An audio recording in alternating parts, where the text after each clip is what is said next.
So the talk today is love all me, or love all of me. And so the question becomes, in this holiday season, how can we love ourselves? And do we love ourselves? And do we actually know what love is? We talk about it a lot. We go on social media and a lot of people post, love is all there is. And then figure that it's just like one half of the spectrum. But all of us here have been angry. All of us here have gone through frustrations. All of us have doubts and confusion, right? That's part of love, is it not? Mm-hmm. Yes. And how do I know that? Because I go through it, so I'm presuming that you've gone through it unless you're flying up in the ethers somewhere, living in perfection, and you don't want to deal with your emotions. So love feels awkward sometimes for people, but we notice that when we hug, how it changes the vibration of the room. Everybody was very serious when I came up here, and now you guys at least are somewhat smiling. Because you got to physically touch somebody. We live in a society where everybody's addicted to their computer. They're addicted to this kind of illusion of people out there that are having these great lives. But we're called to go inside and live from the inside out. And most of us are used to living from the outside in. So a lot of people live from contrast. A lot of people live in competition and comparing. Look what this person's doing. But nobody chooses until they decide to choose to live from the inside out. Your thinking, your life, the way that you see things is different from the way that I see it. And I don't want you to be like me. I don't want you to follow me. I want you to be you. And one of the ways that we can be ourselves authentically is to know that there's 7 billion people on this earth, and there are 7 billion different voices. Thank you. And what's amazing about that is that each voice has a slight difference, so nobody sounds like you right off the bat. That's a miracle. Sit with that. Nobody sounds like you.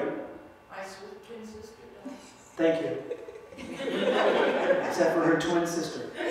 7 billion people on this planet, cohabitating, moving along on this planet Earth, this divine planet that we have, that we show up for a short time and we leave it. And so we're called to take all of our teachings, take all the books you've ever read, to take everything and drop them and go inside and learn. It says write in Scripture, and Scripture is a script. And what's the script? Jesus says that you know the way. He doesn't say you don't know the way. He doesn't say that you don't know where the way is. He doesn't even say that you're doubting or confusing. What he says is, you know the way. So if you know the way, what's the way? The way is simple. You go inside, you go to your eye, you have single vision, you eradicate the duality that you're existing in, and you take no thought for your life. Simple.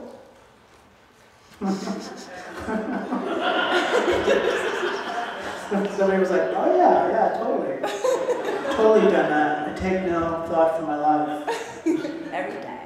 So we're learning how to not take our thoughts so serious. Most of you right now are listening to your thoughts and taking on different characters, taking on those thoughts as though that's who you are. Right? Someone might be very critical of the Hobbit speaker that's in front of them. And be saying to themselves, what is he talking about? And you get angry. I don't like him, I don't like him, I don't like redheads, I don't like freckles. Some of you may be going, oh, he's quite funny, the little leprechaun is funny. I love this. Normally when I come to a service, I don't laugh this much. Because everything's so serious, right? Everybody knows everything. And yet we know nothing. We know everything and we know nothing, and the only thing that we know is in the moment, and in the moment is where we refuse to live. And when you refuse to live in the moment, guess what? You're saying that you don't love yourself. How do you like that, Knuckles? Every time you don't fully live right where you are, and you decide to go think about something else, you're saying that this moment isn't enough for you. That there's something better than where you are right now. Sit with that. And we've all done it. And most people live in a place of not enough. They don't have enough. Even if they have mansions, they don't have enough. They want more. What do they want? More of what they think they don't have enough of. And then once they have enough of what they think they don't have enough of, then there's other people that live in contrast because they live from the outside in, and then they look at them and they go, I wish I had what that person had. And then they come to church and someone says, be thankful for what you have. And so everybody goes, oh, I'm thankful for what I have. I'm thankful for this mansion that I have. But I want more of that. And then someone goes, I want more of what you have. And then before you know it, you just live in a place where everybody wants more and nobody's happy. Sound familiar? And then you turn on the news, and the news is like there's violence, and there's stuff, and there's all this stuff going on, and what's going to happen with your life, and what's happening. Why is the news effective? Because it's exactly the way you think every day. You think in lack, so they show you news that thinks in lack, and then you go, oh, and then you get programmed by the news. Forget being programmed by the news. Why don't you tell your vision to the world rather than watching a television? Stop letting the television tell you its programming for your life, and you start living from your vision. Most people get angry and irritated because they don't know what their purpose is. You don't have a purpose. It's all fed to you that you need a purpose, that you need to find the one, that things are waiting for you, that someone's waiting for you, that you're going to find this flame, and you're going to just blow up and fire together. Like you're going to meet someone and flames are going to just engross you, and you're going to go tell your friends, I met my twin flame, it's amazing. And you're, oh my God, and then you're going to fly off into the ethers and life will be grand, and then once that's over with, you're like, I hate this person. Why did I let this person? They're my twin flame, and then that goes away. Then you don't believe in twin flames, and now you're arguing with yourself. Will I ever find love? Is love real? What about my past? My past was awful. I'm not in love. You see how easily we go off the present moment? We formulate these ideas and stories and myths about what we think is going on, and we have no idea what's happening.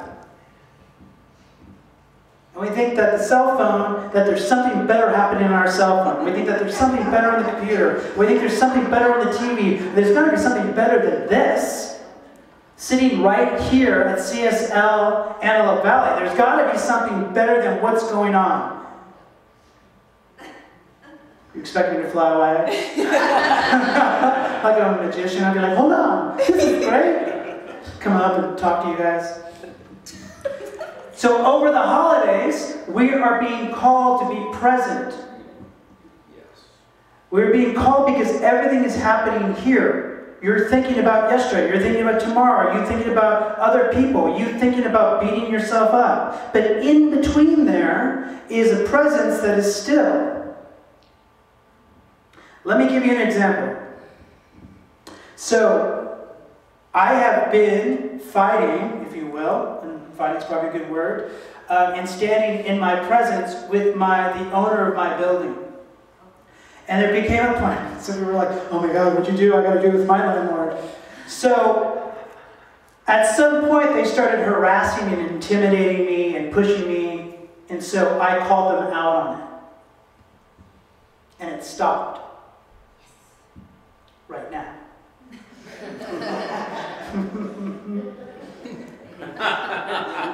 What's great about that is that I've been standing in the presence and standing in this place now, and guess what? Guess what they're doing? They're starting to look at the other tenants in the building, looking at their places. Because I got the city. So the city's on this side. Right? So now they're fixing things that should have been fixed years ago. Why is that important? Because a leader does something that nobody else in this room maybe does, unless you're a leader. Because most people are followers. A leader stands in the presence alone. And once someone sees that that's okay, they join him. So I stood in the presence alone, still. Nobody joined me. No one came on my side. I stood against two people that were screaming loudly at me. And I didn't move. I just listened. I focused on this eye, this third eye. And I waited for my instructions, and then I was told exactly what to do, when I needed to do it.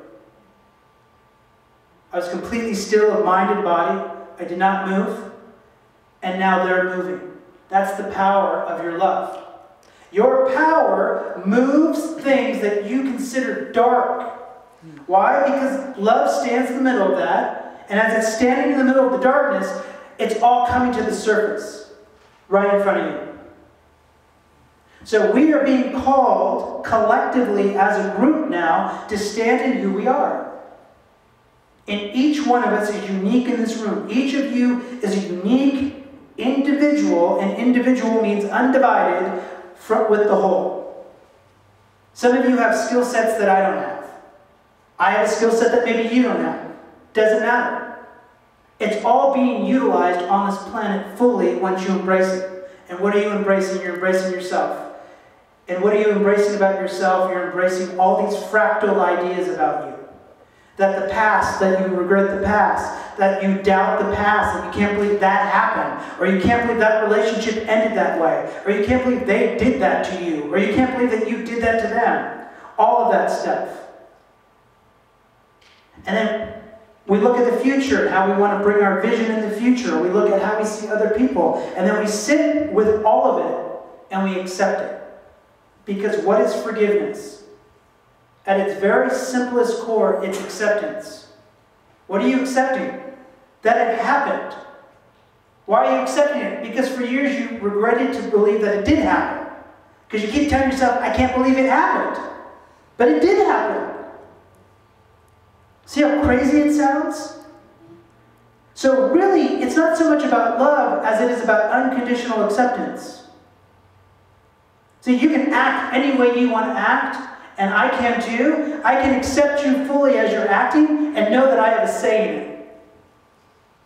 That's a different way of moving on the planet. Most people resist the person that's talking in front of them or talking to them, or resist the idea, and they get angry and they get all defensive and they get shields up and it's like a fight. It already starts a fight. Can you accept those as they are in front of you and know that you have a say too? That's different. Most people listen to other people and don't think they have a say. That's not what science of mind is about. That's not what this path is about. This path is taking a person or myth, however you see it as Jesus, and knowing that that same thing that happened to him is happening inside of you right now. That right now you are going through a birth. What are you birthing? You're birthing who you are. All the places that you're afraid to embrace in your life right now, you're being called to embrace right now. You can't hide from love. You can't run from it. One door closes, another one opens, and yet sometimes the door closes and we're like, I want to go back to that door because I'm used to people humiliating me because that's what I do to myself on a daily basis. I want to go in that door. But the other door that opens is someone that just loves you. And then we try to figure all the ways to get out of it. I'm sorry you love me. I have to figure out how to get out of here. I can't feel this much. It feels overwhelming. It's taking me past everything I know and it scares me. Like, we can't even be that honest with people. I sat next to a couple today at Starbucks and they literally were intellectualizing how to open up to each other. And they're very serious and concerned and like... It's very fun to watch. Very good. It's good acting, right? They're both good actors. I can't do this because last year I did this. It really hurt. It really hurt. I know. That's what opening up does. You have to open up. You have to stay open. Love stays open. Love doesn't close off. We close off because we take it so personal. They're leaving because they have other places to go to. They're not just leaving you, they just have other things to go do. It's not about you. But we take it so personal. I did, I have. I don't know about any of you. But I have, I've taken it personal. And then you grow and you learn and you move and you go, wow, so the best thing I could be is myself. And then people come and go as they please. Because you're just you and you're not holding on. You're not expecting them to be anything. You're not expecting something from them. You're not expecting them to save you or coach you or inspire you or change you or anything. Because you're able to be with you. This thing called you. There you go. I've summed it up all together, everybody. I'm very proud of myself right now. Thank you. Hey, thank you. 2 drink men from here at the church. Hey, thanks for coming. So there's this wonderful place in you that we are all connected, and yet it is an individualized expression of that light as you. That's amazing. It's amazing. I'm going to share this story because I like to share it. I share it every once in a while, and I think it's a great story for all of us. When my grandma Brown was alive, she passed away 3 years ago. Before she passed away, we talked pretty much twice a week. She was a big support system in my life. She was Catholic. She would send me all kinds of prayers to try to get me to be Catholic again. And she would send all these things. It was great. She had my back. And I was actually up to be minister of Unity West Side at the time. And the minister that I was running against happened to be 30 years older than me. And he was the in-house minister of this church. And he wanted that gig. And so it came down to me and him. And when I would leave and go speak elsewhere, I'd come back and there'd be all these lies about me. He was telling people lies about me so they wouldn't pick me as a minister. So I told my grandma, we had good talks on it. And so, long story short, she was dying, and I said to her, we always say, I love you. And I said, Grandma, I appreciate you. And there was like a pause on the other side. And she went, doll, I appreciate you too. Now, little did I know that she would go to her hair place every day, and she told all of her girlfriends every single day that her grandson appreciated her. So, I bring that up to you right now as I have chills on my body. I bring that up to you right now because sometimes we don't have to say I love you. What we can say is I appreciate you. I appreciate you. Right? We get so caught up in being like, I'm thankful, like trying to affirm all this stuff, and we forget to just appreciate where you are right now. Something brought you here right now, right? My friend John is here. I appreciate him. We wrote a screenplay together. He's going to be famous someday, so get his autograph. He'll deny it. He'll deny it. He'll go, no. I appreciate you. And so what happened at that Unity West Side? They had a split vote. And it went to the board. And one of the board members knew that reverend, and he voted for him by one vote. And half that congregation left. And guess what? He was just fired. He was fired for whatever stuff he was doing with the congregants, which were showing up with those lies and judgments, right?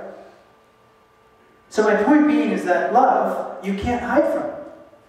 You can't hide from God. And it's not karmic in a way where it's like, you're going to hell! Ah! It doesn't happen that way. It just happens in grace. Right? Grace comes up and just allows it to come forward. It's all. It allows it to come forward. Why? Because it's time for us to grow up and in. We're too busy looking out and trying to figure out what they're doing rather than looking in to see what we're doing. When we get angry, where does it come from? Anybody can do what they want outside. It's coming from us. But we seem to kind of enjoy on this planet ignorance and irresponsibility rather than responsibility. And what's the responsibility for? We are responsible for what comes out of us. And we're also responsible in love to stand up for equality and justice for all. And if we don't do that as a planet, as individuals, then we shouldn't show up here on Sundays. If you're too scared to stand up for someone that can't stand up for themselves, rethink why you come here. Seriously. I know no teacher's going to tell you that because they're frightened that you might not come back. But rethink why you allow people that can't stand up for themselves and you don't stand up for them. Jesus did that. So if you are in a job or a business or a work environment or you do theater or you're an actor or wherever you are and you see something and you're not standing up for it, ask yourself why. Why? Because I have a 10-year-old daughter and she matters to me. And I'll stand up for girls and young ladies all day long and young men all day long. Yes. Because they matter. Yes. And you matter. And so when you beat yourself up and you say you're not good enough, you're not worthy enough, and you don't deserve this, and why is this happening now, and I don't know why God brought this into my life. Whatever it is, say, I appreciate you and appreciate yourself for inviting this into your life. Because love is evolving, it's always changing, and it's never going to stop. So why are you stopping it? You can't stop love. It's ridiculous if you're trying to stop it. So something happened to you yesterday. Do you have to bring it into today and tell us all about it? Can't you say it happened, it was a bad day, today's a better day? And if today's not a better day, just acknowledge, I choose to see this day as a better day. You have a choice in your life. And in the Bible it says you can choose darkness or you can choose light. God doesn't care. There's also a passage that nobody talks about, and I'll bring it up to you just so you know where Jesus stood and how rebellious his words are. Someone came up to Jesus in Matthew 7 and said, can you pray for me? And he said, no. You don't hear that, do you? How do you like that, Marcus? Why do you say no? He said, no, because you're the quickest way to God that he is. He said, close your eyes, go to that single eye thing, take no thought for your life and sit there. You'll get right to God quicker than I can do it for you. And that's a good lesson for all of us, because we tend, when something goes on, to look outside. Have somebody else jump in there for us. But maybe our new response in 2018 is we get quiet and we listen. And we follow. Because even Jesus said, I of my own self can do nothing. Well, it seemed like he was doing something, but if he can't do something, think about that. There's something bigger moving him. There's something bigger moving us. There's something inside of us that's grabbing us and going, listen to me. Listen to me. Ah! And we're too busy going, I'm not good enough, I can't. I don't know, I don't know. And the voice is like, come on, just go. Like, just go. I'll get you there. No, I can't, the past. Ah. Right?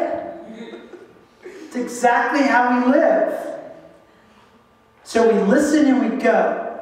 We listen and we go. We listen and we stand up. We listen and we sit down. We listen and we don't do anything. We listen, we listen, we listen. That's our job for 2018. We talk way too much like I do. I'm Italian and I'm Irish. It happens. So have a beautiful Hanukkah, Christmas, Kwanzaa, New Year, all those great things. May you be safe. May you be in loving presence of family and friends. Wherever you are, take care of you, because we need you in 2018. We need you in 2019. We need you on this planet more than you think we need you. But know right now that whatever you're going through, it's okay, because we've all gone through it. Sound good? Yes. Yes. All right, let's go into a quick prayer.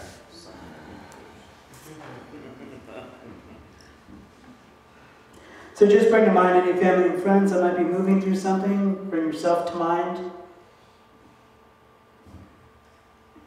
How great it is to bask in the very presence of life itself as we invoke here and now that which is inspiring and moving and generating and changing and exuberating, that which is inspiring. We turn our attention into the great inspiration which is inside of ourselves. We bless and we are grateful for the friends and family in our life which inspire us. We are blessed by this life.